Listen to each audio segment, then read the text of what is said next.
Hi good morning. അപ്പോൾ നമ്മുടെ ഇന്നത്തെ റെസിപ്പി എന്താണെന്ന് കണ്ടപ്പോൾ തന്നെ എല്ലാവർക്കും മനസ്സിലായല്ലോ. ഒരു കട്ട്ലറ്റാണ്, പക്ഷേ സാധാരണ കട്ട്ലറ്റ് അല്ല, നമ്മുടെ കപ്പ കട്ട്ലറ്റാണ്. കപ്പ കട്ട്ലറ്റ് എന്തായാലും നിങ്ങൾ ഉണ്ടാക്കി കഴിച്ചിട്ടില്ലെങ്കിൽ ഉറപ്പായിട്ട് ഉണ്ടാക്കി നോക്കിക്കോളൂ. നല്ല സൂപ്പർ ടേസ്റ്റുള്ള കട്ട്ലറ്റാണ്. അപ്പോൾ കപ്പ കട്ട്ലറ്റ് എങ്ങനെയാണ് ഉണ്ടാക്കുന്നതെന്ന് നമുക്കൊന്ന് നോക്കിയിട്ട് വരാം. നമുക്ക് നമ്മുടെ കപ്പ കട്ട്ലറ്റിന് ആവശ്യമായിട്ടുള്ള ഇൻഗ്രീഡിയൻസ് നോക്കാം. ഞാനിപ്പോൾ 4 സവോള എടുത്തിട്ടുണ്ട്. ചെറിയ സവോള ആയതുകൊണ്ടാണ് 4 എടുത്തിരിക്കുന്നത്. വലുതാണെങ്കിൽ 2 മതി. പിന്നെ ഇത്രയുള്ള ഒരു പീസ് ഇഞ്ചി എടുത്തിട്ടുണ്ട്.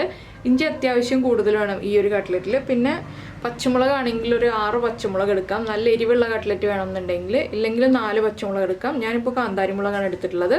പിന്നെ നമുക്കിതിലേക്ക് വേണ്ടത് കറിവേപ്പിലയാണ്. കറിവേപ്പില 2-3 തണ്ട് എടുക്കുക. പിന്നെ മെയിനായിട്ടുള്ള നമ്മുടെ ഇൻഗ്രീഡിയൻ്റ് എന്ന് പറയുന്നത് നമ്മുടെ കപ്പ കഴുകി ക്ലീൻ ആക്കിയിട്ട് ഈ ഒരു വലിപ്പത്തിലുള്ള കഷ്ണങ്ങളായിട്ട് മുറിച്ചെടുത്തിരിക്കുകയാണ്.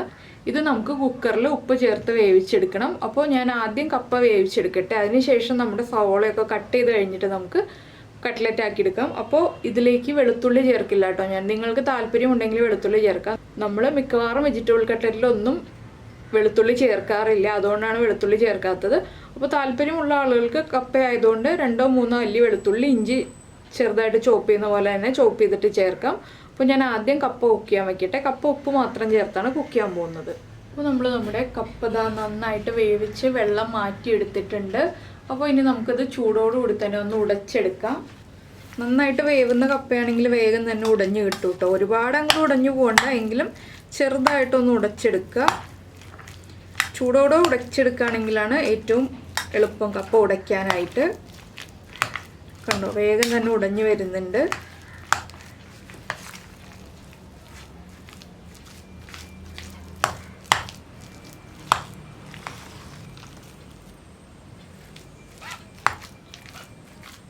ഇത്രയും മതി. ഇനി നമുക്ക് നമ്മുടെ മസാല റെഡിയാക്കുമ്പോൾ ബാക്കി അതിലേക്ക് ഇട്ട് ഇളക്കുമ്പോൾ ഉടഞ്ഞു വന്നോളും. അപ്പോൾ ഞാൻ ഇതിലേക്ക് വേണ്ട സവോള, കാന്താരിമുളക്, ഇഞ്ചി എല്ലാം മുറിച്ച് വെച്ചിട്ടുണ്ടെങ്കിൽ നമുക്ക് ഇതിൻ്റെ മസാല റെഡിയാക്കി എടുക്കാം. അപ്പോൾ നമ്മൾ മസാല റെഡിയാക്കാനായിട്ട് ഒരു പാൻ വെച്ചിട്ട് പാനിലേക്ക് വെളിച്ചെണ്ണ ഒഴിച്ചിട്ടുണ്ട്.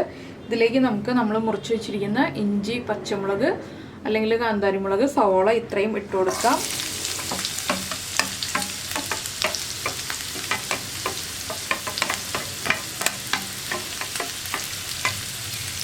ഇനി നമ്മൾ ചെയ്യേണ്ട ഒരു കാര്യം എന്താണെന്ന് വെച്ചാൽ നമ്മുടെ കപ്പയുടെ ഉപ്പ് നോക്കുക. കപ്പയ്ക്ക് ഉപ്പ് കറക്റ്റ് ആണെന്നുണ്ടെങ്കിൽ സവോളയ്ക്ക് ആവശ്യമായിട്ടുള്ള ഉപ്പ് ഇതിൽ ചേർക്കുക.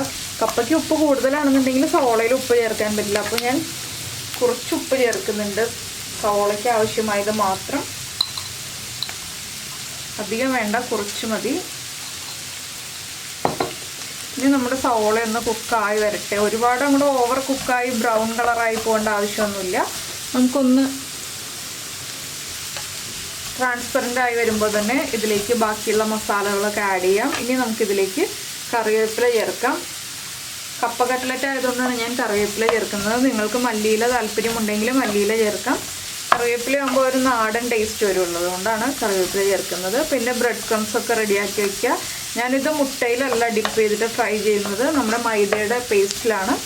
അപ്പോൾ മൈദയുടെ മിക്സ് ഒന്ന് റെഡിയാക്കി വയ്ക്കണം. അങ്ങനെ കുറച്ച് കാര്യങ്ങളൊക്കെ ഉണ്ട്. അപ്പോൾ നമ്മുടെ സവോള ആദ്യം ഒന്ന് കുക്കായി വരട്ടെ. ഇപ്പോൾ നമ്മുടെ സവോളയൊക്കെ ഒന്ന് കുക്കായി വന്നിട്ടുണ്ട്. കണ്ടോ, കളറൊക്കെ മാറി വന്നിട്ടുണ്ട്. നമുക്കിതിലേക്ക് ഇനി പൊടികൾ ആഡ് ചെയ്യാം. ഞാൻ ഫ്ലെയിം കുറച്ച് വെച്ചിട്ടുണ്ട്. ആദ്യം നമ്മളിതിലേക്ക് ചേർക്കുന്നത് 1/2 ടീസ്പൂൺ മഞ്ഞൾപ്പൊടി. നമ്മൾ കപ്പയിൽ മഞ്ഞൾപ്പൊടി ചേർത്തിട്ടില്ല, അതുകൊണ്ടാണ് 1/2 ടീസ്പൂൺ മഞ്ഞൾപ്പൊടി ചേർക്കുന്നത്. പിന്നെ എരിവിനായിട്ട് നമ്മൾ കാന്താരിമുളക് ചേർത്തിട്ടുണ്ടെങ്കിലും ഒരു 1/2 ടീസ്പൂൺ കുരുമുളക് പൊടി ചേർക്കുന്നുണ്ട്. ആവശ്യമാണെങ്കിൽ നമുക്ക് കപ്പ ചേർത്ത് മിക്സ് ചെയ്ത് കഴിഞ്ഞിട്ട് വീണ്ടും കുരുമുളക് പൊടി ചേർക്കാം. 1 ടീസ്പൂൺ നിറയെ ഗരം മസാലപ്പൊടി. ഞാനിപ്പോൾ 1.5 കിലോ കപ്പയ്ക്കുള്ള അളവുകളാണ് കേട്ടോ ഈ പറഞ്ഞത്. അപ്പോൾ നിങ്ങൾക്ക് ഇത്രയും കപ്പ ഇല്ലയെന്നുണ്ടെങ്കിൽ 1/4 ടീസ്പൂൺ മഞ്ഞൾപ്പൊടി, 1/2 ടീസ്പൂൺ ഗരം മസാലപ്പൊടി, 1/4 ടീസ്പൂൺ കുരുമുളക് പൊടി അങ്ങനെ ചേർത്താൽ മതി. ഈ പൊടികളൊന്ന് കുക്കായി വരട്ടെ.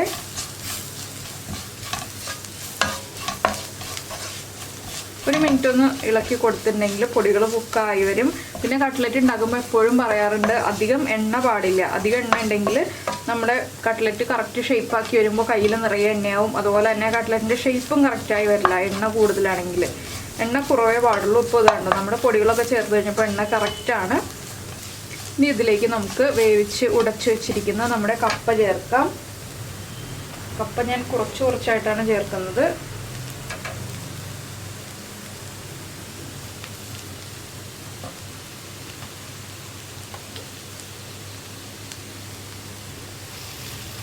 നന്നായിട്ട് വേവുന്ന കപ്പയായിരുന്നു, അതുകൊണ്ട് കറക്റ്റ് നമ്മുടെ കട്ട്ലറ്റിൻ്റെ പാകത്തിനുള്ള കപ്പ തന്നെ കിട്ടി.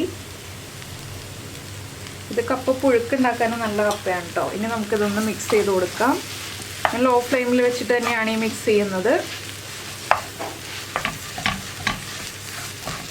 അപ്പോൾ നിങ്ങൾക്ക് ഇതിലേക്ക് ഗ്രീൻ പീസോ ക്യാരറ്റോ ഒക്കെ ചേർക്കണം എന്നുണ്ടെങ്കിൽ ചേർക്കാം കേട്ടോ, നമ്മുടെ വെജിറ്റബിൾ കട്ട്ലറ്റ് പോലെ. ഞാനിപ്പോൾ ഇതൊന്നും ചേർക്കാതെയാണ് ഈ കപ്പ മാത്രം ചേർത്തിട്ട് കട്ട്ലറ്റ് ഉണ്ടാക്കുന്നത്. ഇനി നമുക്ക് ബാക്കിയുള്ള കപ്പയും കൂടി ചേർക്കാം. നമുക്കിതും മിക്സ് ചെയ്ത് യോജിപ്പിച്ചെടുക്കാം.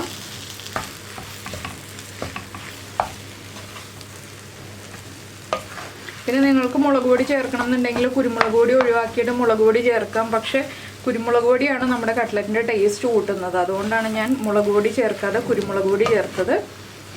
ഇനി ഇതിൻ്റെ ചൂടൊന്ന് മാറി വരട്ടെ, അതുവരെ നമുക്ക് വെയിറ്റ് ചെയ്യാം. ഇത്രയും മതി. ഇനി നമുക്ക് ചൂട് മാറുമ്പോൾ ബാക്കി മിക്സ് ചെയ്തെടുക്കാം. എന്താണെന്ന് വെച്ചാൽ നല്ല ചൂടുണ്ട്, ഇപ്പോൾ കൈകൊണ്ട് മിക്സ് ചെയ്യാൻ പറ്റില്ല. അപ്പോൾ ചൂട് മാറി കഴിയുമ്പോൾ നമുക്ക് കൈകൊണ്ട് നന്നായിട്ട് മിക്സ് ചെയ്തെടുക്കാം. ഞാൻ ഫ്ലെയിം ഓഫ് ചെയ്യാണ്. അപ്പോൾ നമ്മുടെ കട്ട്ലറ്റിനായിട്ട് ഇതാ മൈദപ്പൊടി വെള്ളത്തിൽ മിക്സ് ചെയ്ത് ഈ ഒരു കൺസിസ്റ്റൻസിയിൽ എടുത്ത് വെച്ചിട്ടുണ്ട്. ഒരുവിധം ലൂസായിട്ടാണ് ഞാൻ മിക്സ് ചെയ്തെടുത്തിട്ടുള്ളത്. പിന്നെ ബ്രെഡ് ക്രംസ് എടുത്ത് വെച്ചിട്ടുണ്ട്. നമ്മുടെ മിക്സ് ചൂട് മാറി വന്നിട്ടുണ്ട്. നമുക്കിനി കട്ട്ലറ്റിൻ്റെ ഷേപ്പിലാക്കി എടുക്കാം. അപ്പോൾ നമുക്ക് നമ്മുടെ മിക്സ് ചൂട് മാറി വന്നിട്ടുണ്ട്, ചെറിയൊരു ചൂടേ ഉള്ളൂ. ഇനി നമുക്കിത് ബോൾസ് ആക്കി എടുക്കാം. ബോൾസ് ആക്കിയിട്ട് നമുക്ക് ഏത് ഷേപ്പിൽ വേണം അല്ലെങ്കിൽ ഏത് വലിപ്പത്തിൽ വേണം എന്നുള്ളതൊക്കെ അനുസരിച്ച് ഉണ്ടാക്കുക.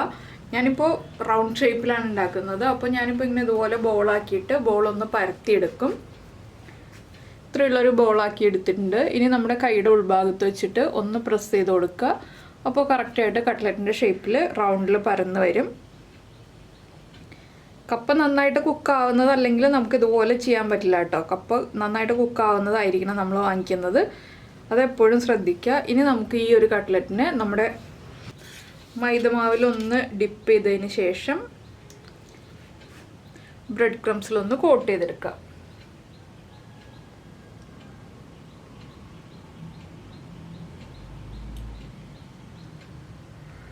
അപ്പോൾ ഇതാ നമ്മുടെ ഒരു കട്ട്ലറ്റ് റെഡി ആയി കഴിഞ്ഞു. ഇതുപോലെ നമുക്ക് എല്ലാ കട്ട്ലറ്റും റെഡിയാക്കി എടുക്കാം.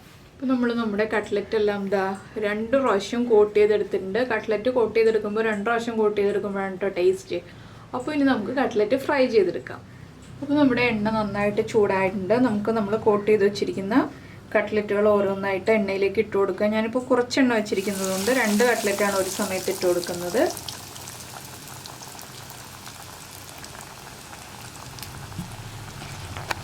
നമുക്കിത് ഷാലോ ഫ്രൈയും ചെയ്യാം ഡീപ്പ് ഫ്രൈയും ചെയ്യാം. പക്ഷേ ഡീപ്പ് ഫ്രൈ ചെയ്യുമ്പോഴാണ് കട്ട്ലറ്റിന് ടേസ്റ്റ് കൂടുതലുള്ളത് കേട്ടോ.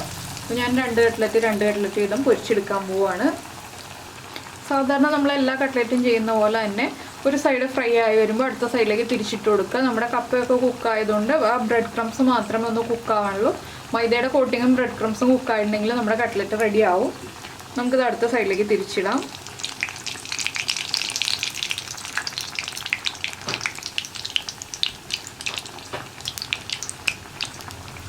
അപ്പോൾ നിങ്ങൾക്ക് മുട്ട ഉപയോഗിക്കണമെന്നുണ്ടെങ്കിൽ മുട്ട ഉപയോഗിച്ചും ഇതുപോലെ 2 ലെയർ കോട്ടിങ് കൊടുത്തിട്ട് കട്ട്ലറ്റ് ഉണ്ടാക്കാം. 2 ലെയർ കോട്ടിങ് വരുമ്പോൾ എല്ലാ കട്ട്ലറ്റിനും ടേസ്റ്റ് കൂടുതലാണ് കേട്ടോ. ഈ വെജ് കട്ട്ലറ്റിനൊന്നല്ല, നമ്മൾ മീറ്റ് കട്ട്ലറ്റ് ഉണ്ടാക്കിയാലും ചിക്കൻ കട്ട്ലറ്റ് ഉണ്ടാക്കിയാലും ഒക്കെ ടേസ്റ്റ് കൂടുതൽ തന്നെയാണ്. പിന്നെ കട്ട്ലറ്റ് ഉണ്ടാക്കുമ്പോൾ എപ്പോഴും ശ്രദ്ധിക്കേണ്ട ഒരു കാര്യം, എല്ലാവർക്കും അറിയുന്ന കാര്യം തന്നെയാണ്, എണ്ണ നന്നായിട്ട് ചൂടായി വരുമ്പോൾ ഫ്ലെയിം കുറച്ച് വയ്ക്കുക. ലോ ഫ്ലെയിമിൽ വെച്ചിട്ട് ഫ്രൈ ചെയ്യുക. അല്ലെങ്കിൽ നമ്മുടെ കട്ട്ലറ്റിൻ്റെ പുറം ഭാഗം വേഗം കരിഞ്ഞ് കളർ മാറിപ്പോവും. അപ്പോൾ കുക്കിംഗ് പഠിച്ചു തുടങ്ങുന്ന കാര്യങ്ങൾ അറിയാൻ പാടില്ലാത്ത കുട്ടികളെ ഉദ്ദേശിച്ചിട്ടാണ് ഞാനിത് പറഞ്ഞത്. ഈ കട്ട്ലറ്റിൻ്റെ പുറം ഭാഗം കരിഞ്ഞു പോകുന്ന കാര്യം അതുകൊണ്ടാണ് കേട്ടോ പറഞ്ഞത്. അല്ലെങ്കിൽ ഞാൻ പറയില്ല. പൊതുവെ കട്ട്ലറ്റ് ഉണ്ടാക്കാൻ അറിയാവുന്നവർക്കൊക്കെ അറിയുന്ന കാര്യമാണിത്. അപ്പോൾ നമ്മളിതുപോലെ 2 സൈഡിലേക്കും തിരിച്ചിട്ട് കൊടുക്കുക. ഒന്ന് ഫ്രൈ ആയി കളർ മാറി വരുമ്പോൾ നമുക്ക് എണ്ണയിൽ നിന്ന് മാറ്റാം. ഈസി അല്ലേ കപ്പ കട്ട്ലറ്റ്? കപ്പ ഒന്ന് കുക്കായി വരുന്ന ആ ഒരു സമയവും അതുപോലെ തന്നെ നമ്മൾ മസാലകളൊന്ന് വഴറ്റി ഇതൊന്ന് ഷേപ്പ് ആക്കി എടുക്കുന്ന സമയം, അത്രേ സമയം പോകുന്നുള്ളൂ. അത് 2 പേരുണ്ടെങ്കിൽ നമുക്ക് വളരെ എളുപ്പത്തിൽ ജോലി തീർക്കാം.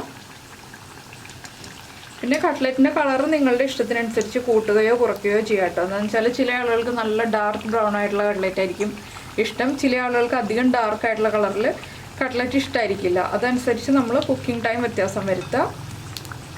പിന്നെ നമ്മൾ കട്ട്ലറ്റ് എണ്ണയിൽ നിന്ന് എടുത്താലും ഇതുപോലെ തന്നെ കളർ മാറി വരും. ഒരു 5 മിനിറ്റൊക്കെ കഴിയുമ്പോൾ ഒന്ന് കളർ മാറി വരും. അതനുസരിച്ച് നമ്മൾ എണ്ണയിൽ നിന്ന് മാറ്റി കൊടുക്കുക.